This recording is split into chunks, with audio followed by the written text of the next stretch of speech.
about these strange, stinky aliens crashing in Brazil. The description of the bodies connected with the Varginha case makes it sound much more like they were cargo than crew. They seemed to be woozy. They didn't have any clothes, the little horns, the color of the skin and stuff. Their reactions did not imply particularly high intelligence. Now, who knows? Maybe this was a crew from a different place, and we don't know what their mental capabilities were or something like that. But you just don't get the feeling, looking at the drawings that have been made, the testimony of the witnesses, that we're dealing with particularly sophisticated aliens here. And I can imagine a cargo craft that ran into some kind of a problem. Pilot error is common, apparently, in which these guys were set loose and weren't really the operators of the craft. They got lost. They were part of a convoy. Well, so Stanton Friedman, rest in peace, he's basically saying that these things are way too dumb to fly this kind of ship. He just made up a story. He made up a whole story about these like blue collar. I love that when people do that all the time, right? Just they create this narrative that like, yeah, this is totally what happened. What He's I like, imagine happening. So maybe some blue collar aliens like stole a ship and somehow they crashed it here. Maybe they're not the smart kinds. Maybe they're like the lower. You know, these guys are like. No, they're simple minded. That's what we'll say. Look, after the next thing you hear, you're going to be happy for theories that involve the aliens actually being aliens, all right? Because next we're going to hear from another big baller in ufology, and that's good old Nick Pope. Everyone loves Nick Pope, but who, in this particular case, I don't know why, he has taken the role of full-on debunker for this show. Stan Friedman loves it, but let's hear from Mr. Nick Pope. Clearly something unusual happened, but there are a number of alternatives which do first need to be explored. One possibility is that we need to look at the likelihood that we had some sort of satellite re-entry, space debris coming into the Earth's atmosphere at high level. Clearly we do have some indication that NORAD passed a warning to the Brazilian national authorities that there was indeed some high-level event taking place. So that is the first thing that I think UFO researchers and others need to consider here. What are we saying?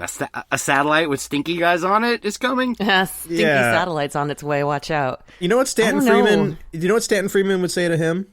I think your brain is a shooting star, son. Very funny. full of sparkles. I love it. So yeah, to him, this is probably just a natural phenomenon or space debris. And I had a funny thought during that. Wouldn't it be great if we found out, like, at some point that Nick Pope was always just faking being British, but he's just an American guy with a fake accent? Well, yeah, that'd be great, actually. I think that most people with accents, they're faking it. They're not real at all. No one wanted to hear the real Nick Pope, especially when I talked about aliens.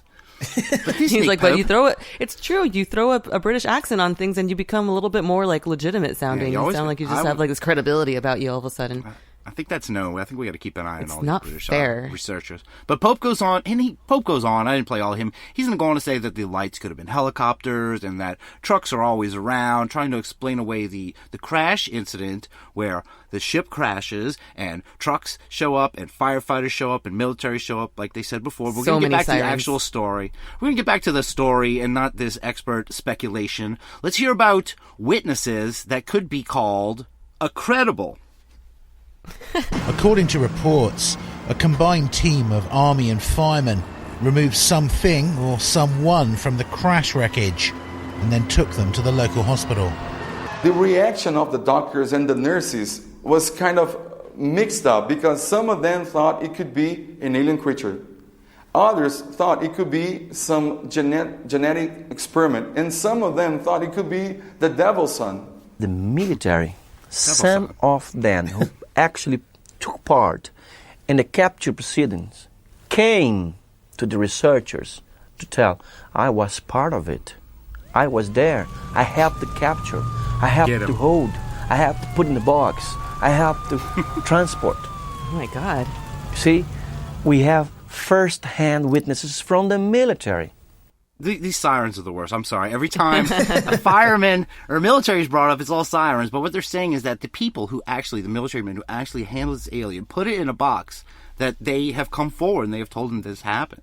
So wait, the firemen put him in a net. They wrapped him up in a net, and now they put him. They got him in a box now too. So he's wrapped up like a burrito, and he's in a box now. They take him to a hospital, which is the other thing. This thing is cited at a hospital. So the military guys are talking. That was them talking. That's the military guys. What about the firefighters? And trigger warning again. There is a new siren. More sirens. There's a different one in this one. The local fire station confirmed that they were called out to an incident on January the 20th, but their commander denied that any UFOs or aliens were involved. When asked permission to interview the actual firemen who allegedly captured these aliens on the day, the commander says that they were on leave. Some of the gentlemen who performed the capture came to us and gave a report of what's going on. Now, it's not second-hand report. Those reports came from people who actually helped to capture, to hold the creatures. So this is the best report someone can have. I wish the Americans have a report of someone holding the Roswell creatures back 50 years ago. They don't, but we do about Virginia. Wow. Ooh, that is a real call-out right there. What say you, America? Because this case has a lot of evidence. First-hand account of a guy holding a really stinky alien that we're going to hear a little more description of soon. Talk about a weird flex. Talk about a really weird flex. That's like a very strange Roswell's one. bigger than your Roswell. Yeah. It's like, Virginia is bigger than your Roswell. Oh, man. I wonder if there's some like weird like inferiority complex with like people who live in Virginia. But he did call it America though, so I'll give him balls for that. He can add that in there. Boom. Good job there. I gotta say though, that last clip, of course, is very comprehensible because I can't talk right now. I can't either. What Abernathy either. I cleaned up that last clip. I'm different. That last clip was a mess. And I had to clean it up to make it not distracting. But it's over now and you understood it. So here's the level of siren filler that I'm cutting out for the sake of clarity. Let's hear the next soundboard clip. Oh, God. Ew. All right, stop. Oh, my God. Okay. That is going on in this show a lot. Who chose that was in the middle of who was in charge of this shit? That was in the middle of that last clip you heard. I took it out because you couldn't. It was just too distracting. I had to stop it when I heard it. That's worse than an air raid. It is. So weird, man. Like, we haven't even really talked about the fact that these things have horns.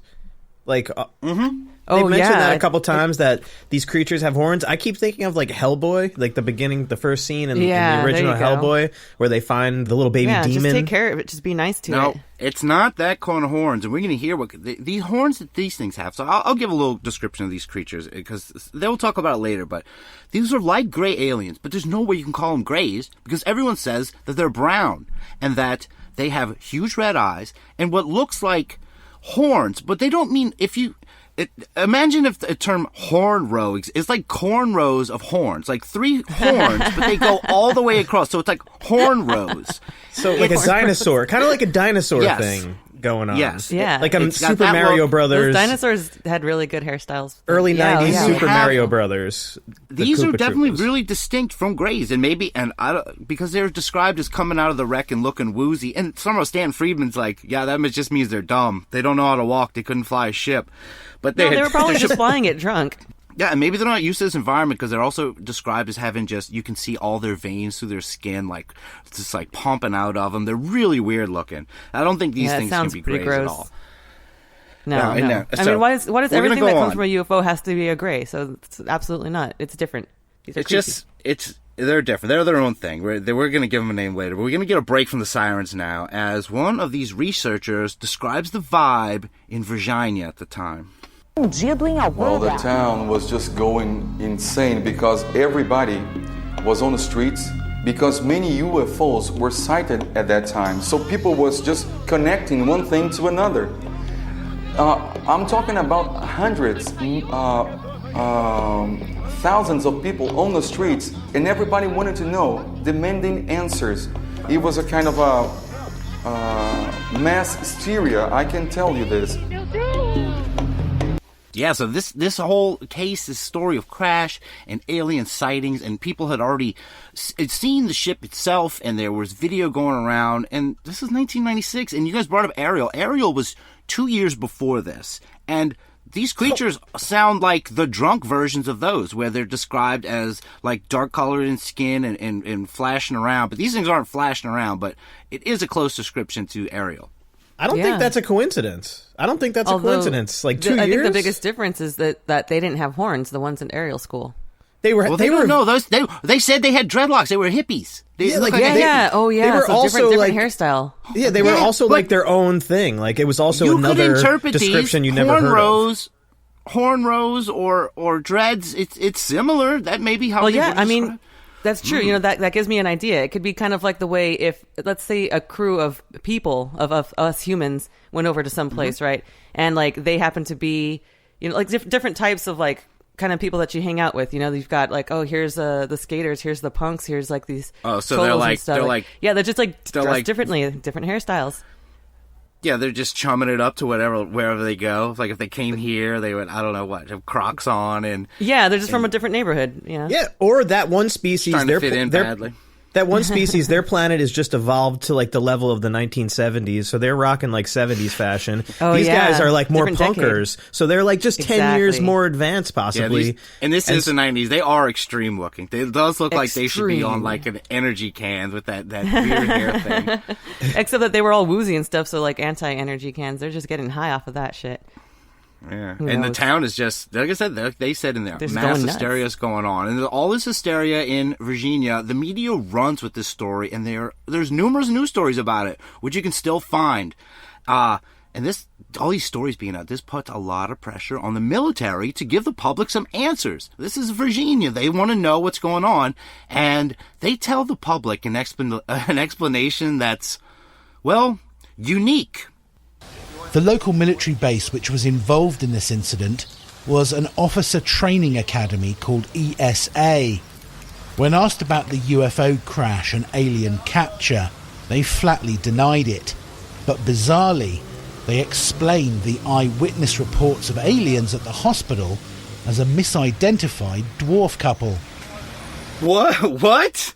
Whoa. Okay. Hold on. What? It's going all kinds of different directions. Took a hard left turn. So these aliens that were recovered at a crash site, they were put in a net, they were put in a box, they brought them to the hospital, and that military guy said he saw these aliens at the hospital. People have vouched that these aliens were at the hospital, but the military is telling us that it is a misidentified dwarf couple, and something that they don't actually say in English. Wow. It's also an expectant misidentified dwarf couple. They're claiming the aliens in this case. She was pregnant. I was like, were they holding hands? They just know that they're a couple. Like, it could have just been insulting for dwarves! There's no way you're mixing up a dwarf couple. No. What are they talking about? That is insulting. That really is. That's a typical military explanation. That's the swamp gas of little aliens is misidentified dwarf couple. But we're going to hear more about these aliens possibly being, maybe they're not dwarves, maybe they're just a misidentified, I don't know, something else. What do you think, Nick Pope? I understand that some of the Brazilian military authorities have said that the whole incident may stem from a bizarre misidentification of a real case which actually involved a dwarf couple being taken, I think, to hospital. Now, I don't know about that myself, but I mean... Speaking from my own experience of the military, they are an honourable group of people, and if they say that this took place and that this is the explanation, I think we clearly have to put some store by that. Oh, okay. Sure, Nick Pope. I mean, if you're in the military, you can pretty much say anything, and Nick Pope's in your corner. I like Nick Pope, but I don't like that he had to play chief debunker in this. Yeah, I mean, I guess you have to at some point, you know, just to kind of balance things out. That way people don't think like, oh, he's always going to have this to say. He's always going to be on the side of whatever. Like, oh, he's changing it up. He's got to keep it balanced. But I think he was paid off to do this. he's buying this dwarf thing? This dwarf? I'm sorry. No, I don't think he really believes it. He's like, I'm not saying I believe it, but let's just say I trust everything the military Let's just says. say I believe it. This seems easy to prove. Just show us a couple of an expected dwarf couple in the... Show me a picture of the dwarf couple from the 90s in that... I will believe you. What are the chances? What are the chances that night, the night that this crash thing happens, that all of these reports happen, that there happens to be a dwarf